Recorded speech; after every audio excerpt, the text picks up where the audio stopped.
we might put up a website of the whole class and all the sessions. So for that, and also many of our students, some of our students are offshore, so they're not based out of Melbourne. So it's also for them to access later on. Um, Yeah. but I'll definitely share the link with you. Who else have you had as speakers on Um, this? so we've had there's a lady called Anitra Nelson. We've tried to incorporate a mix of different people from different fields. So Anitra Nelson is an economist, and she spoke about degrowth. In the Wunderkammer program, we're focusing on rewilding.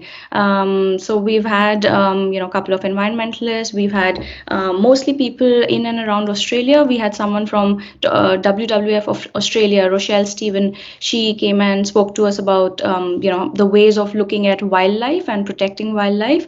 But you're the first person from India to come and speak with us, so we're very, very excited about this. Okay, I think most of the students are in, so we can start. Thank you so much for coming in and joining us today, Sumera. I know it's a very, very difficult time to be in India at the moment, so we really, really appreciate your time. I'll do a quick introduction. Sumera is an environmental activist focusing on sand mining and noise pollution. She is the founder of the NGO Awaz Foundation. Sand mining, which has now become an issue of global concern, was first reported by her after she noticed sand being illegally mined from Kihim Beach in India in 2004, where she was physically attacked during a site inspection. Thereafter, she convened an NGO movement for the protection of public interest activists, and this movement is called the Movement Against Intimidation, Threat, and Revenge Against Activists. She has helped bring sand mining to notice worldwide by participating in documentary films, in awareness campaigns, and also contributing to print, radio, and television news. Her other focus campaign against noise pollution has become a citizens' movement and has forced policy change in India through court interventions, awareness, and advocacy campaigns. And with that, Sumera, I would like you to take over. Thank you for that introduction, Vanya. I haven't asked you how long you want me to speak, so I think that's something I should know. It's entirely up to you. I thought about 20 to 30 minutes of your talk, and then we could have a bit of an interaction with the students opening up their questions. That would be good, but it's completely flexible. Okay. And can I show some slides? Can I share my screen? Yes. Now, yeah, because I'm not very great at this. Just can you, I think this is it.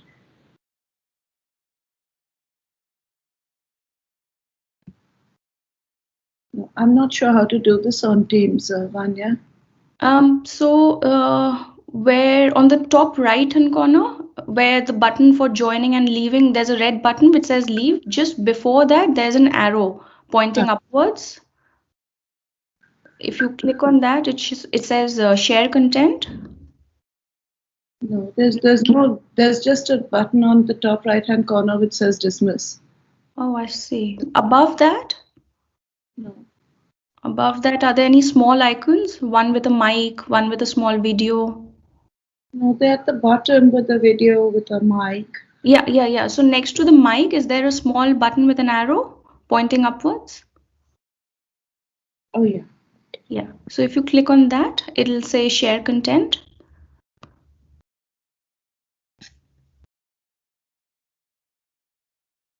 Okay. Can you see the screen?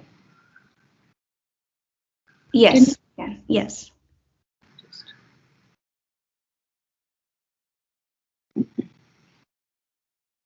Okay, so all of us are working from home. As you just mentioned, we're not even in the same city, but we're, earlier times we'd have had to travel to do something like this, but we're all working from home. And even people like me, environmental activism, which is such a grassroots, on-ground thing quite often, we're working from home. So these are some of the campaigns that I have been working on. Sand mining, which you mentioned, noise pollution, horn flu. This is a campaign we did called Horn Flu, that honking is actually a kind of in India at least, it's kind of a disease that we have to honk because we have to get ahead. Saving a wildlife corridor, which is called the Savantwadi Dodamarg corridor in the Western Ghats, and firecrackers, which are a very avoidable form of pollution, which we do for recreation, so-called for fun. It's not necessary, like, for example, maybe traffic is, you could say, unavoidable to some extent, although honking may not be. So these are the issues I am working from home. But of course, everyone is working from home now, and that includes the wildlife that we are trying to save. This is the national bird, animal, flower, and tree of India: the peacock, the tiger, the lotus, and a banyan tree. And they're all working from home too. But one of the things which has happened during lockdown, which India has had some of the most severe lockdown, one of the most severe and biggest lockdowns in the world. One of the things that happened is that when things like the courts were closed, when our ability to complain on the ground was restricted, the laws were changed to dilute them and make it easier to destroy the environment. So we then had to try and move our activism online to save the animals who are also doing their thing, working from home, living in their own forests and the wildlife where it belongs. This is something I wrote for Forbes India. It was published in January 2020, just before the coronavirus. It was already clear that the effects of climate change are going to be inescapable, and that this is one of the defining and most important things of our times. It became even more clear once we confronted the coronavirus and understood what it was, and realized that COVID-19, as the United Nations tells us, is a disease which has been brought about through transmission of a virus from wildlife to human beings, and greatly driven by destruction of nature, because our proximity to wildlife in some ways has decreased, of course, because we have become more disconnected from it in terms of our knowledge about wildlife, since we no longer, in cities at least, we no longer feel that we have a connection. But in some ways has become closer, because the wildlife which has been displaced is now everywhere in places where it should not be. Man-animal conflict has increased because of that. And the coronavirus also could be a disease and other diseases like COVID-19, which can get worse, which have increased, the possibility of which has increased because of our destruction of nature. It's very important that young people are standing up for this. To protect nature, because it's the world they will inherit, the world of climate change. It's my generation which has not realized it, has created many of the problems which today exist, and left it to the younger generation to solve. What can we do to help prevent future pandemics? This is a report of the United Nations, the largest comprehensive report which came out just a month or so ago. It's a consolidation of 30 different UN reports, which tell you all about various factors which lead to climate change, and concludes that the same factors which lead to climate change also lead to viruses like the COVID-19. They have said that issues are all interrelated, and that no single issue can be solved on its own, that all issues have to be tackled together, whether they're women's rights issues and equality issues, because women are the ones in some ways most affected by the virus, by pandemics, by global climate events like flooding, because they are the ones who bear primary responsibility for keeping their homes together at the same time that these events take place and displace them and their children. At the same time, they have the least say in the policies which drive this kind of thing. They have said that there are thousands, maybe millions of more viruses which are trapped under the melting Arctic ice, under the melting glaciers of the Himalayas, and various other places, maybe which can become transmittable from wildlife to humans, which will be worse than this particular virus. And that if we don't look after climate change, we are actually harming ourselves. The whole world has realized, maybe for the first time, that something like a pandemic affects each and every one of us. And if it's going to be the same drivers of climate change and pandemics, that's an even more compelling reason to take it seriously. So here are some of the issues. I mean, in my small contribution to what I could do before the lockdown, of course, but continuing through the lockdown as well. This is the Savantwadi Dodamarg Wildlife Corridor. It's in the mountains of the Western Ghats, which is a UNESCO World Biodiversity Hotspot because it has so many different endemic species, birds, animals, all kinds of things which need to be protected. It has fish, which are endemic. It has medicinal plants. It has tiger and wild elephant. Many other things, of course. I was approached by the villagers of this area to help them against 49 new proposed mining leases, which would have destroyed that area in around 2010 or 11. And I was determined not to do it because I thought I have my hands full and I am already working on sand mining, on noise pollution, but I'm not going to do this, I can't. But I went there and I saw this particular shrine. It's an outdoor shrine. You can see how the tiger is smiling. His face has been weathered through the ages. It's obviously hundreds of years old and it sits under this beautiful banyan tree.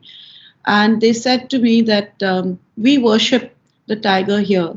So when the tiger walks through and kills our livestock, we take it that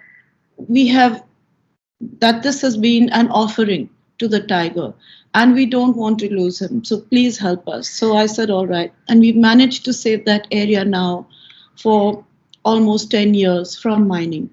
But during lockdown, once again, the policies to revive mining in that area have become more insistent. And we're going to, once again, this time we are even more handicapped because the courts are not functioning. So we got court orders to protect this area, but the courts are not fully functioning. They're functioning online and only for urgent matters because of the terrible situation with the virus in India. So it affects not only us, it affects even these kind of things which we become more helpless to do anything about. And I'm really worried about my tiger god and about that forest. We talk again of COVID-19 as being a respiratory disease, but air pollution has been named by the United Nations again as being one of the most serious health impacts of anything at all. Here is just outside Mumbai. This is a burning garbage dump. You can see that people live here. There's a factory making steel which is in this area. And because we don't have adequate garbage disposal systems, people just burn it. And that includes plastic, it includes biomass, it includes everything. Indian cities are among the most air polluted in the world. I know that in Australia also you have had bushfires which have been out of control and air pollution has contributed a lot. But biomass alone creates terrible air pollution, again impacting humans and wildlife. But when you actually burn plastic, it also is carcinogenic and has a whole different level of pollution. So air pollution, again, is related to COVID-19. Both create respiratory disease, both have serious effects on human health, both are in a way linked with climate change. And so again, we come back to the UN report, the conglomeration of 30 reports, that everything is linked. Nothing can be tackled in isolation. This is the world we live in. Sand mining is another, it's one of the first issues I ever took up nearly 20 years ago. I was attacked by the sand mafia twice, nearly killed. I was hospitalized. But that attack made me realize in those days when sand, even today, not that many people know that sand is such a serious environmental hazard, because we define sand as the very definition of plenty, as plentiful as grains of sand, as plentiful as stars in the sky. But sand is used for just about every single element of our modern world, our built world. because cement concrete is made of sand. And that means that the building you and I are sitting in different parts of the world, the roads, the bridges, the highways, the glass, the computer I'm speaking to you on, all these things are made of sand. And because sand cannot be used, any kind of sand at all cannot be used for cement concrete, it is a particular type of sand which is required, which is not desert sand. So, therefore, a country like Dubai, to build its skyscrapers, imports sand from Australia and destroys the natural environment in Australia. It has to be either sea sand or from the creeks or in some other way, not wind weathered, but water weathered. This sand takes a long, long time I mean, sand is plentiful, it's true, but it takes a very long time to make because it is ground down through natural processes over thousands and millions of years in rivers, in the tidal action of the sea, and in many other ways to give it that rough edge which makes it suitable to bind cement concrete. The GDP growth of countries is measured many times by the amount of infrastructure and construction that occurs or has occurred in that country. India has said that it is going to build the equivalent of a new Chicago every year to maintain its position as one of the leading economies of the world. And that means sand, because that building cannot take place without sand. So this is knowledge that we have today. In 2002, 3, and 4, when I first took up sand mining, people laughed at me and they said two things, both of which are completely opposite to each other. The first was that sand mining can never be an issue because it's so plentiful that you don't have to worry about it at all. The second was that you're crazy taking up something like sand mining, because if you stop sand mining, how will construction take place? And we need construction. But it's only when I was attacked and I found myself in hospital that I realized that although people say this is a non-issue, it's certainly important enough that someone will attack you and try and kill you. So I started finding out more about sand mining and discovered just how little data there was. There was no ground level data, there was no government data, and there was no international data. And the UN, to whom I presented about sand mining when they had their conference of biodiversity in India in 2012, kind of said, what's that? You know, coastal areas, coastal issues are among our most important focus areas, but we've never heard of the issue of sand mining. And I said, but sand, without sand, the whole coastal biodiversity collapses, whether it's migratory birds or it's mangroves or it's fish, because this is the medium in which all these things happen. And yet the UN had never heard of sand mining. There was a film called Sand Wars, directed by Dennis Track, which was made for the German and French TV channel Artis, which became the first documentary film on sand mining. It won a number of awards because everybody who saw the film said, what, really? What's that? And then, it got people thinking. And in fact, very recently, it won the best film of the decade, best environmental film of the decade in things. So I participated in that film and talked about the sand mafia in India. The UN saw that film. It changed some EU policies, and it also created new ways of looking at sand. The UN then took up the issue of sand mining. They had their very first report in 2014. In 2018, they conducted the very first roundtable on sand and trade in sand, international trade in sand, solutions for sand mining and that kind of stuff. And they also presented it to the UNEP meeting, where they passed their first resolution on mineral governance, including sand. Sand is the second most extracted material in the world after water, yet the state of our knowledge of sand mining is so dismal. What's the other focus area I'm working on is noise pollution. Again, this is an issue people laughed at. They said, in India, people love noise. What are you talking about? These are Western ideas, I mean, we Indians are not affected by noise. And in those days, again, the state of knowledge about noise pollution was quite low. Today, it's understood, it's emerging that noise pollution is actually a critical health issue, being compared to secondhand cigarette smoke, because it's something which you can't shut out. Our ears don't have blocks. You can close your eyes, you can't close your ears. And yet, all urban dwellers are being subjected to noise. Uh, it's easy to turn these issues into issues which are not related to the subject on hand, especially issues like noise pollution.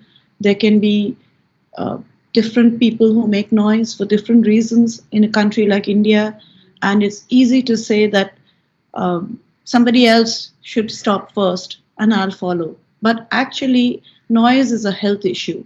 And all of us, whether we live in Australia or India or anywhere in the world, are affected by noise. And I mean, and I say this in the context of, say, a company like Audi, making it a selling point in India to have extra loud horns, because Indians like it. We want louder horns. But the effect of that extra loud horn on a German man or an Indian person is going to be the same. I've talked about the role of young people. I was honored this year to be a judge along with Dia Mirza, who's the UN ambassador for climate change, to judge the Forbes 30 Under 30 list and to select these two wonderful twin sisters who took up an issue of energy consumption, another huge issue. You know, talked of sand mining. I would like to see the day when solutions to sand mining can be similar to solutions that have emerged over the last 20 or 30 years to energy and coal, where alternate energy is a really viable alternative. And it took young people to come out with new ways, new innovations which could do this. So these 23-year-old twin sisters have come up with a solution to the problem of energy consumption by burning stubble. Burning stubble surrounding Delhi is a huge contributor to air pollution, making it one of the most air polluted cities in the world. And they have come up with a solution which not only generates energy from stubble, but gives farmers an income which would incentivize them not burning their fields for stubble. I talked a little bit about air pollution. It has been recognized across the world now that the data given to us for air pollution is hugely inadequate. In Indian cities, for example, in Mumbai, we have 3 or 4 different monitors placed by the government, which gives us an air quality index. And that air quality index is supposed to tell us the air quality level of the whole city. But if I happen to live near a garbage dump like this, which is lining a roadside around Mumbai, and where the PM 2.5, which is the breathable particulate matter, should not exceed 20, is 600 plus, then it doesn't help me that some AQI meter of the government is telling me that the AQI level of Mumbai is actually quite safe, or not safe, but at least moderate, because this is very much in the red levels, and I don't know it. So citizens can contribute. The noise pollution campaign that we did is very much citizen-led, because when I started, there was no data available at all. The sand mining campaign is citizen-led because there was no data at all. So citizens are the ones who are going to contribute to the database. And that's how it should be, because we are not only the ones creating the problem, we are the ones who have the solutions in our hand. And the very first way to find solutions is to figure out what it is that we are being exposed to on a daily basis, which goes beyond having air purifiers in our bedrooms, but tracking what we're being exposed to throughout our workday. Of course, children, youth. So these are other ways of doing it by making them aware. It's the youth which are educating the older generation today. And again, maybe that's how it should be. These are very special kids. They live in an extremely poor, what we call chawl in Mumbai. And they're 9, 10, and 11 years old. They called me one day and said, we want to come and see you. We saw some readings that you did of noise pollution in the newspaper. We borrowed our father's phone. We went out during a festival where it was extremely noisy, took our own readings, we made a chart. We want to know how to petition the government. So I was so happy to meet them and see them, and I thought, well, really, this is the way to go. There are so many other things that can be said about circularity, about the circular economy, sustainability. And when I was invited in my old age last year to walk the ramp at what is called the Lakme Fashion Week, which is the premier fashion show in India, I saw it as an opportunity to reach a different audience, and especially a younger audience who believes in sustainable fashion and is creating the need for this. I know how my daughter is so proud of wearing shoes made out of recycled plastic. These are handlooms made using traditional, what I'm wearing, made using traditional techniques and ways. But in addition to that, I carried my decibel meter on the ramp and showed it because I wanted people to know that fashion and normal life of people, women in particular, is not delinked. This is part of our everyday lives. We are all environmentalists, whether we identify that way or not. And the work that I do is 100% volunteer driven. We do not have donations of any kind.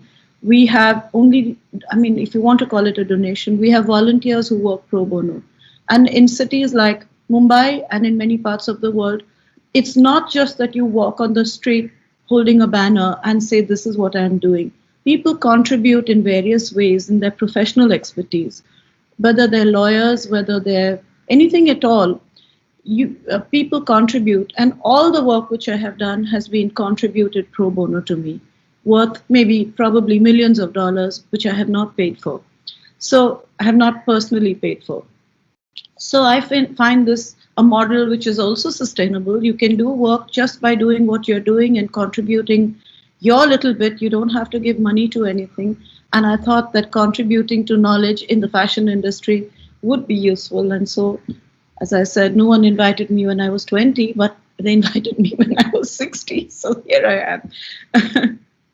Origami Ganesh, this is, we have the Ganesh festival, which is a huge thing. They are plaster of Paris idols, which are immersed in the sea. They use lead paints. This was a campaign we did along with the Times of India, where they printed this Origami Ganesh in the newspaper, and people could cut it out and make their own and decorate it. And I thought it was just a way of showing people the world is changing. We're changing all the time. Let's change for the better. Public participation. People ask me, aren't you afraid going out on the streets in these street festivals and taking noise readings?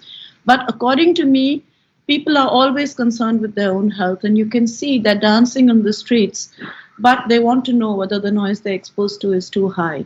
And they do reduce it. I have never been threatened in a street festival. It's We the People. This is something I wrote again for a magazine in India in January this year. It's we the people who are going to make a difference. We are the ones who are going to influence politicians today.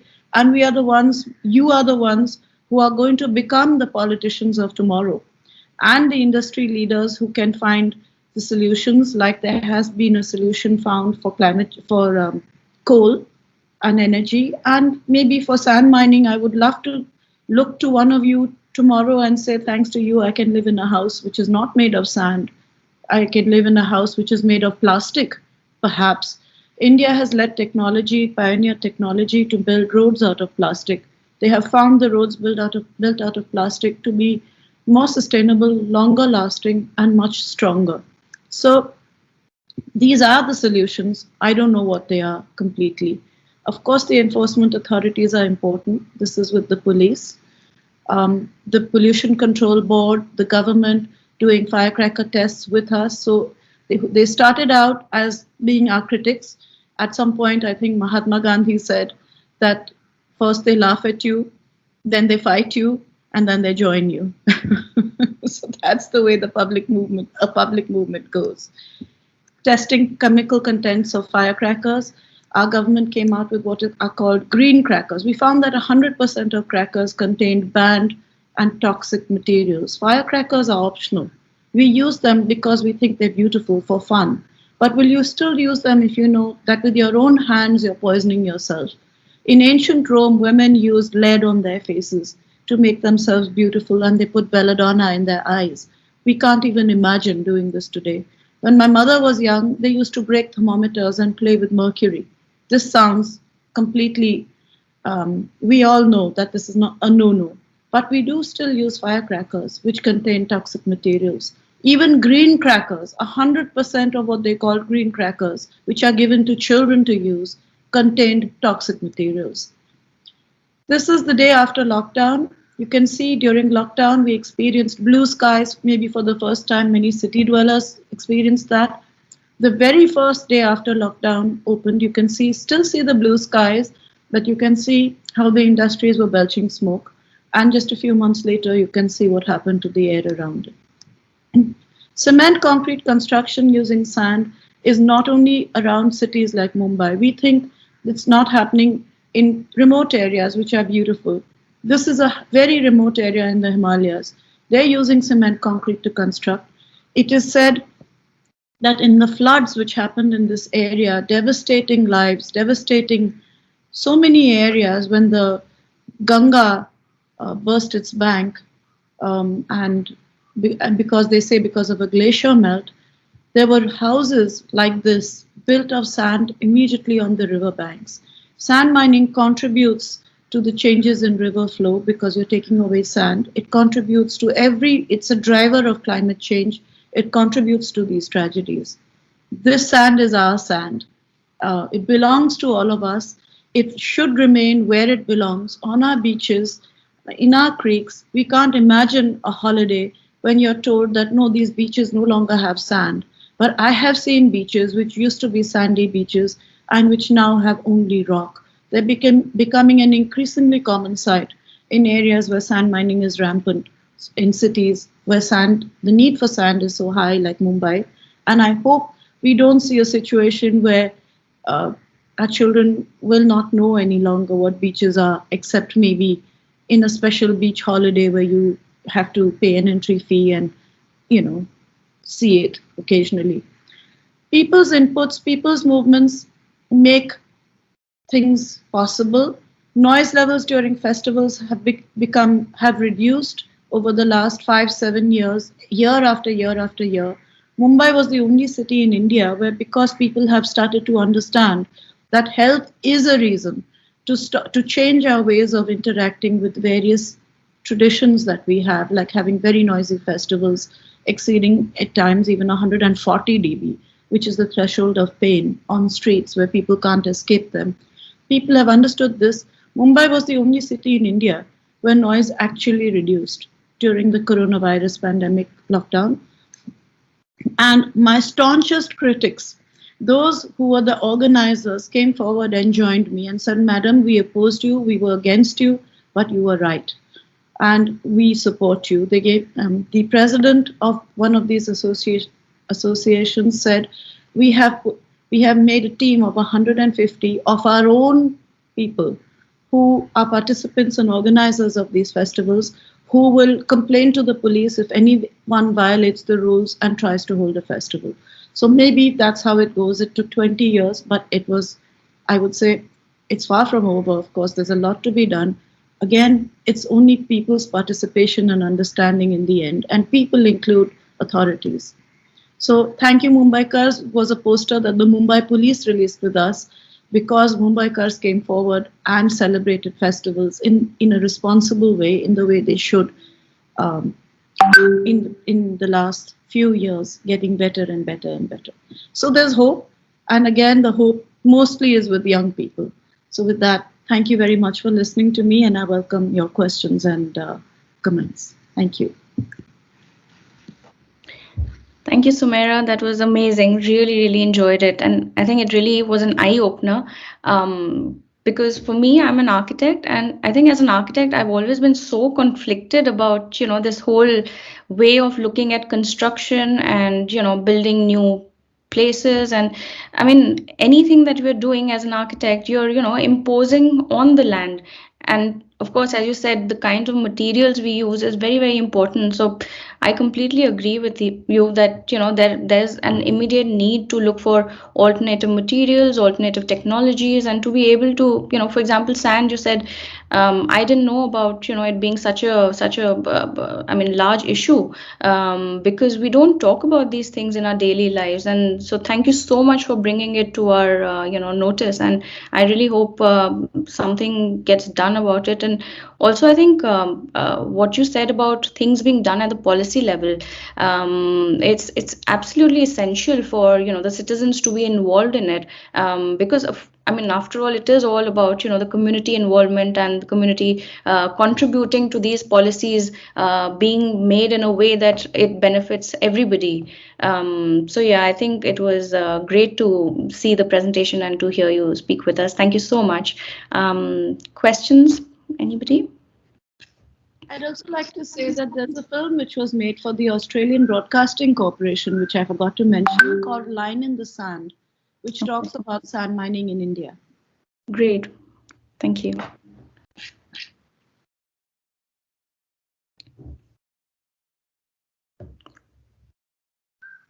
Does anybody have comments? Yeah. Yeah. So I was just going to talk about both points you made. So the sand mining. I actually did a assignment. I mean, maybe a year ago or 2 years ago, that talked about some of the side effects of sand mining were landslides. And so in I think it was in Australia, there were areas where people had houses close to the beach, and sand was being taken from those beaches. And over the years, landslides have actually been caused because the water has eroded the earth to the point where houses are just collapsing on the side of the beach, and that kind of stuff just isn't seen. You don't really we don't hear about that. And not only in Australia, I feel like that kind of damage would be something that might even appear in India, but I haven't seen that. But I did just want to ask, what kind of effects does noise pollution have not only on the human side, but also the environmental side? Because you did focus a lot on the human effects. Well, noise pollution, again, all pollutions affect everybody. So, I mean, when you're talking, say, of animals, all animals are affected by noise. There's not enough research on it. We know that marine mammals, for example, communicate, and that ship traffic affects whales and all those populations. There's not a whole lot of research on how it affects migratory birds, for example, or other wildlife, except that all national parks are silent zones, because we know that it does affect them, even if that's not an aspect which has been hugely studied. It also affects the environment in terms of water tables, because when you mine sand, say near a beach or a sea, you're creating saline water ingress into water tables. And not only is sand the second most extracted material in the world after water, but water is the first. And you're creating stress on water in areas which are already water short in many places. So that's another one. Then you're impacting the biodiversity of marine life, terrestrial life, as well as the intertidal zone of the sand itself, because that's where a lot of animals, insects, all kinds of things live, migratory birds. Many of them depend on the sand for their habitat, their home, shells, all that stuff. When you do deep sea sand mining, you don't even know what you're scooping away, because you're just scooping away a chunk of something underneath without really knowing what it is. So again, out of sight, out of mind, So there's been a huge shift towards saying that, well, sand mining on land might be bad, but deep sea sand mining is fine, because that's the solution. Or a shift like saying, well, sand mining on the land, as you said, landslides in India, landslides is a huge problem, not only on beaches, as you say, because you actually start losing beach land, but even in the mountains, because sand mining, many of the mountains have risen from the sea. They have sedimentary rock, they have sand, and sand mining happens in forests too. So when you take away that sand, you're putting the mountains at risk, and the topology and the geography of the mountains at risk.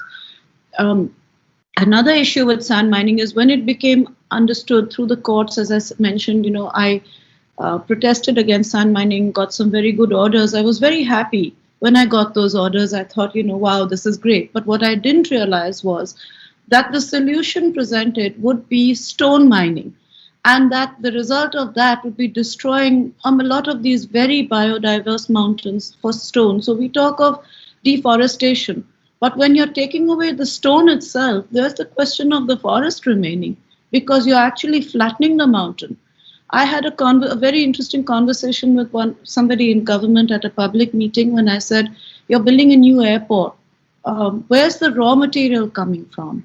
And he said, oh, madam, don't worry about it. We're also flattening a mountain to make the site available. And so we get plenty of rock, and we're using that. So crushed rock is the alternative, which is arguably an even worse alternative. And it has, I don't have to tell you all the environmental hazards of destroying entire mountains. So it's not, either way, we need to look at sustainable solutions. It's not just finding a solution. It's finding a better solution, a good solution. Maybe a solution like recycling garbage. It's very interesting that a professor of IIT Bombay, with whom I've worked with, Professor Shyam Asolekar, spent 10 years working on research on this after he presented to the High Court in my case in 2010. And just before lockdown, came out with a report which said that the legacy garbage dumps, which we have in India, have the potential to supply 100% of our sand requirement. If only we put our efforts there. We solve so many problems at once if we do that. But we don't want to, because that requires R&D, it requires thought, it requires people's input, and no one's interested. Sand is cheap. It's lying there, just go take it. It's the easiest way. Why spend money on recycling garbage? So and therefore I again say that it's not an environmentalist job. Maybe we can raise some awareness. It's a multidisciplinary approach. Everybody has a contribution to make. If the only point being, you should know that you're making a contribution and not being part of the problem. Thank you for that. That gives me a lot to think about.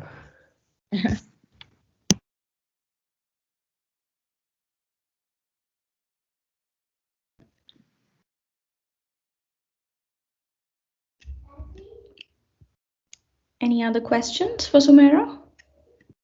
Hi, I was just wondering, because I think I've driven past the sand mine before, and the air surrounding it was incredibly full of particles and things you could barely see. So how does it, do you know on like a larger scale how it impacts air quality? Yeah, one of the complaints, again, that as I said, when I started working, no one knew much about air pollution, about sand mining. But one of the first complaints I got was for pollution, because there was what is called a non-resident Indian family who had lived in America their whole lives, and when they retired, they wanted to come home. So they put their whole life saving in a very beautiful NRI specially made complex, where it was surrounded by a river and a creek and mangroves and stuff. What they hadn't realized was that there was a sand mining site right next door. And they said the air quality is so bad that we cannot live here. And I actually went there and saw it. It was really, really terrible. They had to move because silicosis, all these things happen with particulate matter. And again, I come back to the UN report, which was so interesting. It's a very recent report saying that nothing can be tackled alone. The problems are together. They have to be tackled together. There's nothing like tackling air pollution and not tackling sand mining, or there's nothing like tackling noise pollution and ignoring air pollution, or garbage management, which has to do with sand mining, or water and sand mining, or women's issues for that matter, and environment, climate change, and you name it, they are interlinked. Now, the only question is, all of us can't be working on everything. So we compartmentalize, we specialize, but finding links between us, finding ways to coordinate. And I consider my role has been mainly a coordinator, if you ask me, because I'm kind of like a jack of all trades, but master of none in some ways, I would say, because the people who have worked with me contributed in my work have been professionals in their field: lawyers, advertising people, architects, students, educators, and I just kind of, found the courts, found the way to link these things and figure out how they fit together. Thank you. It's very interesting.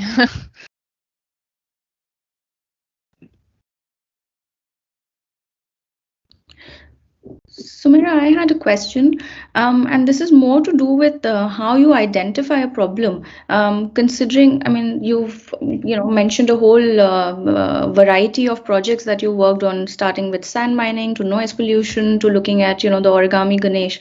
How is it that your organization identifies what is a problem that needs looking into, and how it is that we should take the way forward, or I mean, how do you prioritize in that sense?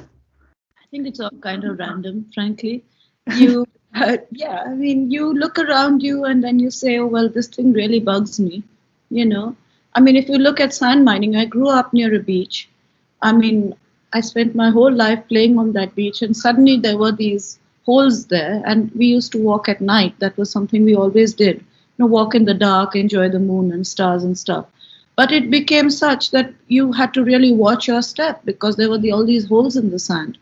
So I started complaining. Honestly, I had no clue that it's such a huge issue. I just wanted the sand on my beach to stop. And I think that really is how it goes, that you do what's in front of you and what you care about.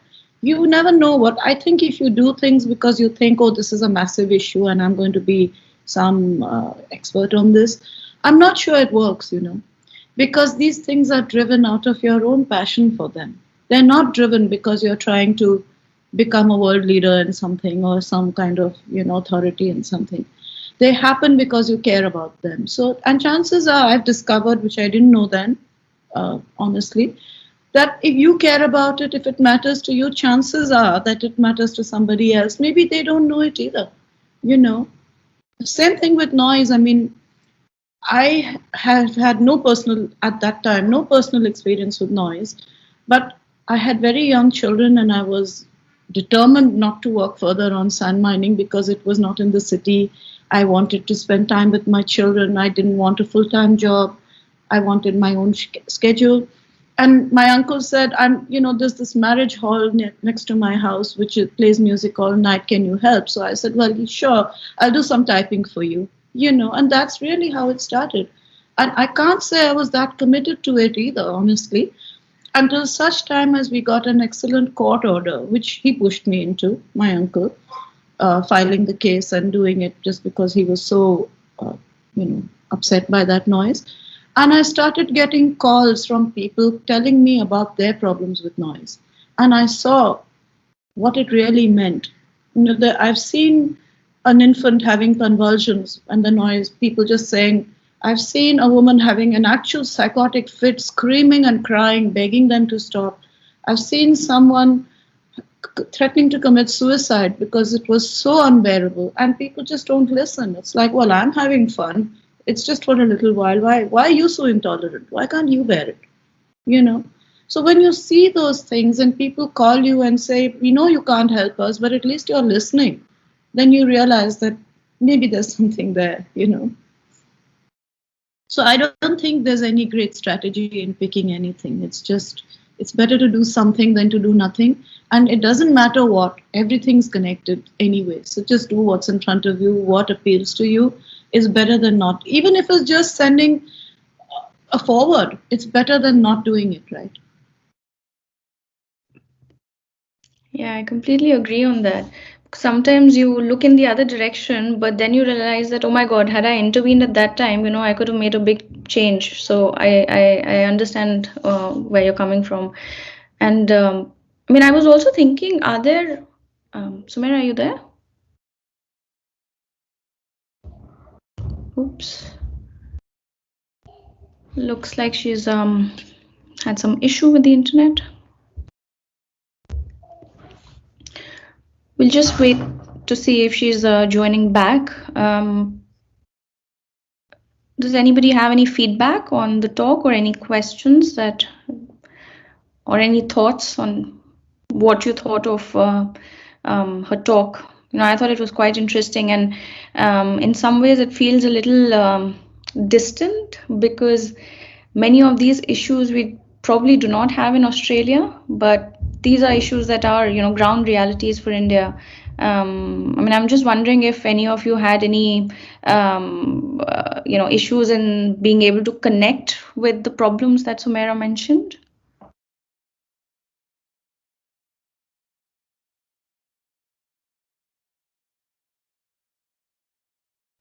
Julia, what did you think of the talk? I thought it was really interesting, and I really enjoyed that it was something that hadn't really heard too much about before, and I thought that it was quite insightful to get a new perspective on, as I said, like something that I wouldn't normally like read about myself or anything like that. Yeah. Yeah. Great.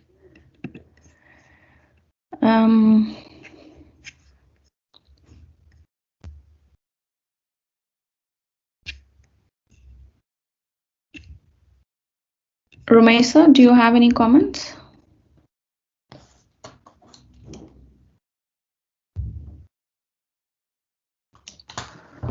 Wait, is my mic on? Yeah, we can hear you. Sorry, thought it was off for a second. Now I was gonna say the same as Julia. Like I kind of knew the issues that she was talking about because it's very like common from where I'm from. So it was nice to just know a bit more detail about it that she went into. So yeah.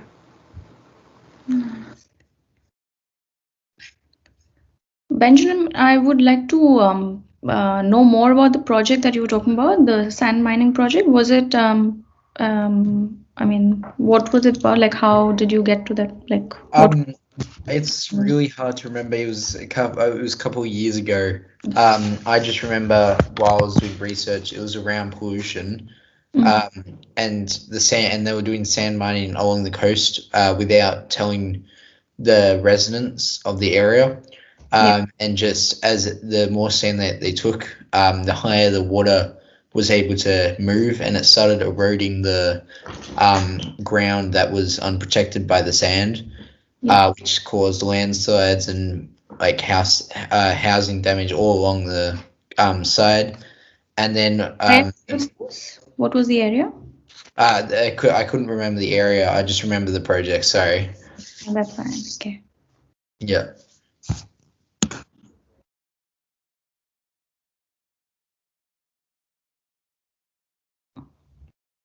Okay. Zoli, I think Zoli, yeah, we can see you, Zoli. Did you have any comments, Zoli? Sumaira, are you there? I don't know what happened. My computer just crashed and then I restarted it, and I'm so sorry. No problem at all. These are the joys of online things, right? It's great that I'm able to talk to you all this distance away, but then it has its issues. Yeah, absolutely. And it makes it all the more unpredictable. Yeah. Does anybody else have any questions for Sumaira?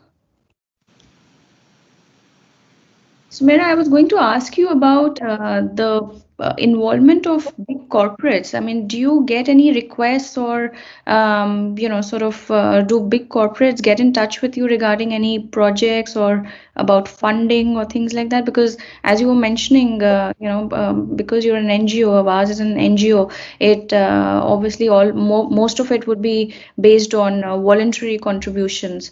So yeah, are there any projects? No. No, because we don't accept it, Manya. At least so far we haven't. Okay. The reason is that, there's always something attached to it. And I feel that corporates, typically when they give you money in particular, it's because it's linked with some interest that they have in an allied project. Absolutely. It started not because I wanted not to take donations. I did want to take donations, but no one wanted to fund issues which were considered non-issues like sand and noise, And then I learned along the way that it's perhaps better this way because I'm not attached to any kind of corporate policy. I don't need to be. I have enough people who, rather than, I feel that every person has a desire to contribute in some way to the world. And if someone is contributing his professional expertise pro bono, it's so much better than taking money from a corporate and paying someone to do that same work for you. I mean, it has many advantages. The first is, I think you get a better quality of work and more time from people who would otherwise maybe not do it, or would do a limited job. And secondly, I think it keeps me very much on track, because if I start doing things which, like NGOs do, they start believing they're the last word on the subject too. They're the authority, they're the expert. But if I do that, the people working pro bono are not going to have any of it. So I can't do that. They keep me on track. So no, we don't get money. In the beginning, I thought it was a handicap, but now I'm not so sure. I think it's just a different model. You can work without money. It's fantastic to hear that, because I think it's not easy to do something on your own initiative, and having and these are like big challenges. And like you mentioned, with the people attacking you during the sand mining inspection, it takes a lot of courage to take up projects which, in some ways can almost, like you said, harm your life. So I mean, kudos to you. It's not easy doing what you're doing.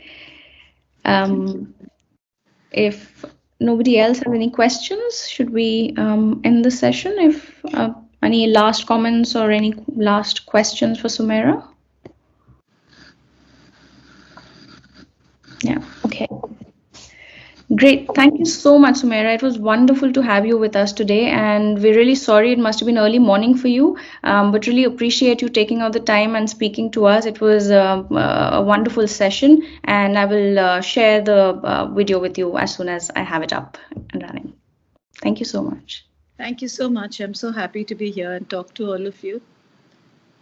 And thank you. Thank you, Sumaira. Bye-bye. Thank you.